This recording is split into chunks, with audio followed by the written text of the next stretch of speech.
This one, we're familiar with this one. I'm sure a lot of us here are scholars on this part. What is distillation column? What is it used for? I think back then in secondary school. And it's a separation technique now. We know we have fractional distillation. Yes. And we have normal distillation. Most of the time, what they used to separate, they used to separate liquid of different boiling points. You used to separate liquids of different boiling points, or say liquids of different volatility, because one can have higher tendency of becoming gas. So that's why you usually use a distillation column to separate two of them. And how do you do it? By boiling. You boil. Yeah. So that's it. So distillation is a method for separating chemical substance based on their difference in their volatility. Distillation is a method of separating chemical substances based on differences in their volatilities. So that's it. Distillation is a method of separating chemical substances based on differences in their volatilities. Now, let me draw what a distillation column. Okay. Sorry about that long wait. So yes, this is what a distillation column looks like. Yes, this is what the distillation column looks like.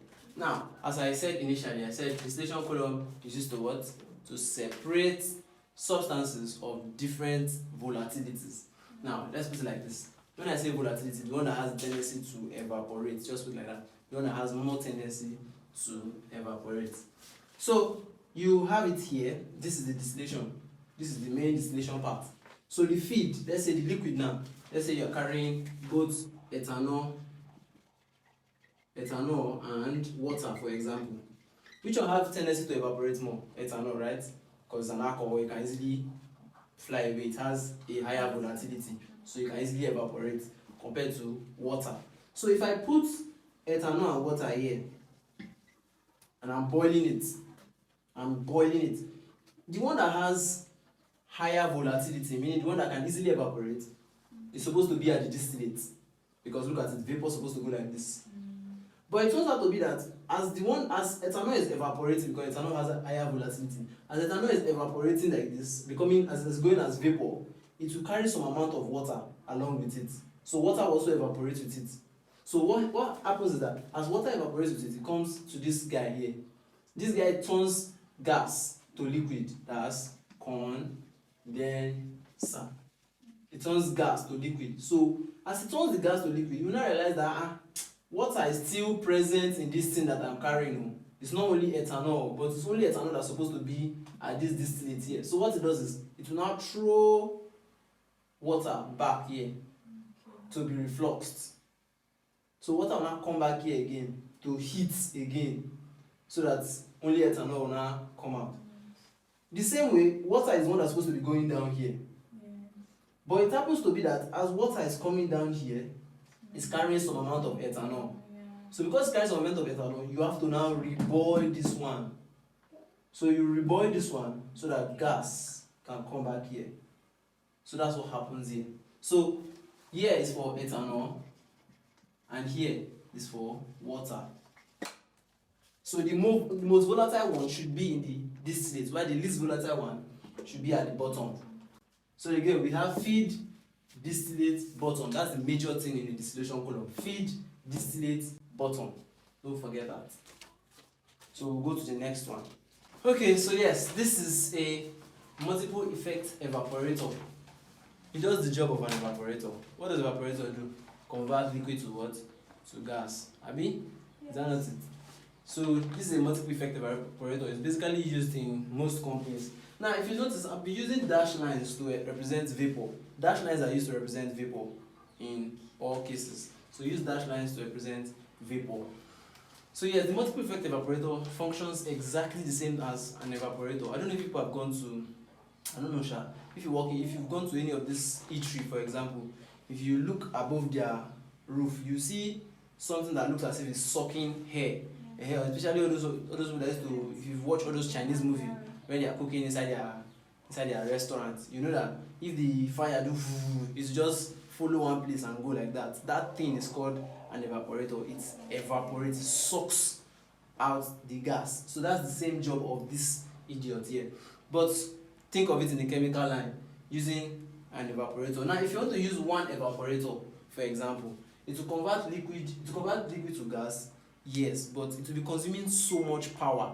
But if you use a multiple effect evaporator, it will still consume the same amount of power that, when I mean power, I mean electricity, power supply. It will still consume the same amount of power that one single evaporator will consume. So why not just use a multi-effect evaporator rather than using just one evaporator? So that's the purpose of this one. It helps us to do what? To save us from too much consumption. That it allows decreased consumption of energy for a concentration almost proportionally equal to the number of effects. So that's this. Don't kill yourself about knowing how to draw this diagram. I'm not sure you will use it ever. So let's go to the next one. Okay, let's look at this one now. Number 6 here is dehumidifier. Why number 7 is humidifier? First of all, let me explain humidifier so that dehumidifier can make sense. We've all come across what's it called? You've come across this you've come across the word humidity, if at all. You've heard of it, humidity. What's humidity? Humidity is moisture in air. Exactly, that is increasing the amount of moisture in air. Now, this humidifier increases the amount of water in vapor, the amount of water in gas. Humidifier increases the amount of water in gas. So what do you think dehumidifier will do to reduce the amount of moisture in gas? Stephanie, like very, very easy. So let's draw the diagrams. For dehumidifier, you put in wet gas. For dehumidifier, you put in wet gas as the feed. Wet gas is the feed. Then, like I said, you can draw any nonsense. The output is dry gas, that is the product is dry gas. What are we doing? We are reducing the amount of moisture in the air. So to do that, you will have to remove liquid. So you condensate liquid. So what's the purpose of the dehumidifier? To remove moisture in air, that is to reduce the amount of water present in air or the amount of liquid present in air. So when you put in wet gas, what comes out is dry gas. But in the process of bringing out dry gas, you have to condense some of those gas into liquid. So you have to remove some liquid. So this is a dehumidifier. Don't forget, that's a dehumidifier. While the other one, which is humidifier, that's 7, humidifier, you are basically increasing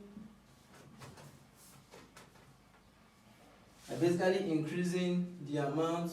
First, you put in dry gas. I saying the direct opposite. You put in dry gas, then you let out wet gas. But how can you let out wet gas when you put in dry gas? It means you have to introduce water, that's liquid. You have to introduce liquid. So you put in dry gas and you let out wet gas. But before you can let out wet gas, it means some liquid has to actually enter. So this is humidifier, this is dehumidifier. Sorry, dehumidifier, this is humidifier. Take note of these two because you're going to actually come across both of them a whole lot. So make sure. As you can see on the board, leaching and extraction. They basically mean the same thing. Don't let anybody deceive you. Leaching, for those of you that have ever I've ever had friends that used to leech off them. You should know that those your friends that they just want to eat off you. Every time you're spending your money, every time you're coming to your house, every time you're coming to collect one thing or the other. Yes, so they're basically leeching off you. For some of you, you say they are sucking your blood. Yes, leeching off you, they're extracting something from you. There are also animals called leeches. So they extract. So leaching and extraction are basically the same word, but in chemical industries, they make use of the word leaching more than they make use of the word extraction. Only God knows why. So what's leaching? Leaching is the removal of material from solid by dissolving them. See how that is? The removal of what? Material from solid by dissolving them. So look at this. This is the feed. The feed now is, you're putting in the solid. And then you're now putting a solvent that will dissolve it so that you can get your extract. The raffinate here is the other product, that's the other thing that you do not want to take, that you do not want to extract. The extract is what you actually need. Let's say, for example, you take for some of you that your parents are herbalists, you take let's say mango leaf, guava leaf, you go to the bush, you go and cut one wood like that, and then you put it in the feed. That's the solid, abi? Now you pour in your solvent. For some of you that your fathers are herbalists, you know yourself that your father used to do roots. You pour in the solvent, ogogoro for example, and then you now take out the extract. The remains is your raffinate. Does that make sense? I hope it makes sense to you. So yes, I just explained what leaching and extraction is. There's always a solvent. So it says here, okay, number nine is absorber, which is stripper. I know, yes, you're wondering why it's a stripper. What does it mean to strip somebody of something, to remove, abi? So yes, you will have a dirty gas. It's basically occurs with gas. You have a dirty gas going in. When they mean dirty gas, they mean a mixture of gases. So you have mixture of gases going in. Maybe you want to absorb a particular gas out of it. So let's say you have CO2 and CH4 entering into the absorber. You would also have a solvent. It could be water, it could be ethanol, it could be any solvent. It could be sodium hydroxide, which is the one that is mostly used. Sodium hydroxide. So you will have sodium hydroxide go in with, as this gas is entering, sodium hydroxide is also entering. Now what happens here is that the clean gas, let me call it clean, it's cleaner, or let's call it rich absorbed. Let me put it like this. The absorbed gas as CO2 will be coming out on this part. Yes, this is supposed to be clean gas, not green. I don't know where it's supposed to be clean gas. So you have CO2 being absorbed so that you can have CH4 coming out.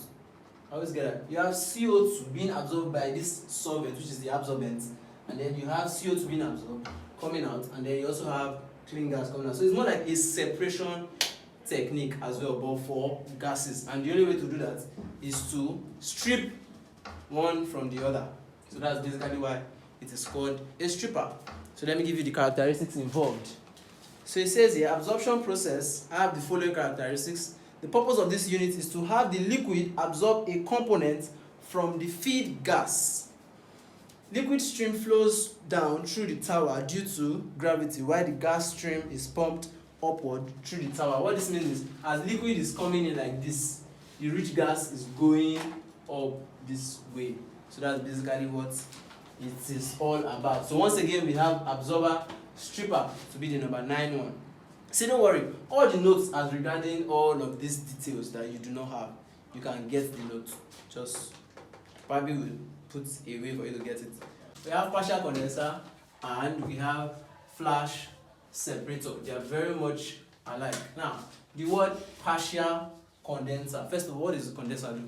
Condenser condenses what? Vapor into liquid condenser condenses vapor into liquid. But now, when you now hear partial condenser, it means it will condense the vapor into what? Liquid, and then you still have vapor because it's partial, it's not a full condenser. So the feed here is a gas.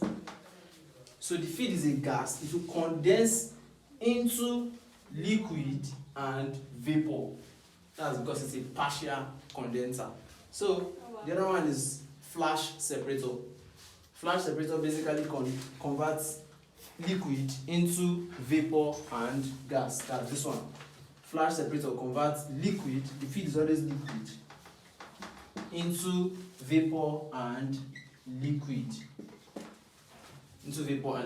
So that's for both of them. So if I have to put it in words, we say the partial condenser partly condenses a vapor stream. And it has the following characteristics. It has a feed, which is a gas stream. It has a feed gas stream, and then the outlet is a vapor and a liquid exit component. While flash separator, the feed is what? Is a liquid, while the exit is vapor and liquid